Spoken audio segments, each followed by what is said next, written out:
Hello, नमस्कार. स्वागत आहे तुमचं माझ्या यूट्यूब चॅनलमध्ये. तर आज शाळेतून घरी आल्यानंतर मला लागलेली होती खूप जोराची भूक.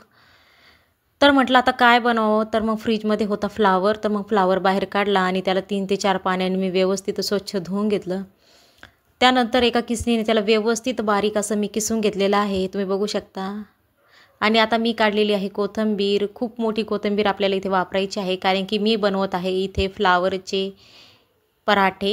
आता व्यवस्थित मी कोथिंबीर कट करून घेतली आहे. त्याच्यानंतर कांदासुद्धा आपल्याला चिरून घ्यायचा आहे. त्यानंतर तुमच्या आवडीनुसार तुम्ही इथे तिखट घेऊ शकता. मी इथे 2 हिरव्या मिरच्या वापरलेल्या आहेत, त्यालासुद्धा कट करून मी आता सगळं साहित्य त्या किसलेल्या फ्लावरमध्ये आपल्याला घालायचं आहे. त्यानंतर घालायची हळद, मीठ आणि व्यवस्थित मिक्स करून घ्यायचं आहे. आता हे पराठ्यासाठी आपलं सारण तयार झालेलं आहे. आता आपण बनवूया पराठ्याबरोबर खाण्यासाठी ग्रीन चटणी. त्यासाठी मी टाकलेलं आहे मिक्सरच्या भांड्यामध्ये कोथिंबीर, मिरची, थोडेसे अद्रक आणि आपल्या फुटाण्याच्या डाळ्या, थोडंसं पाणी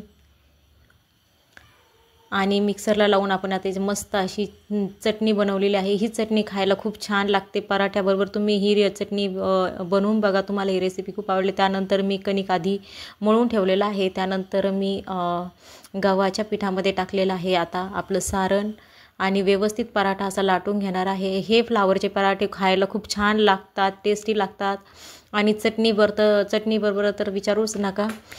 तर तुम्ही हे पराठे घरी नक्की ट्राय करून बघा. आता आपली ती चटणीही तयार आहे, पराठेही तयार आहे. आता मस्त आणि निवांत मी पराठे आणि चटणीचा आनंद घेणार आहे. तुम्ही ही रेसिपी घरी नक्की ट्राय करून बघा. Please like, share and subscribe my YouTube channel.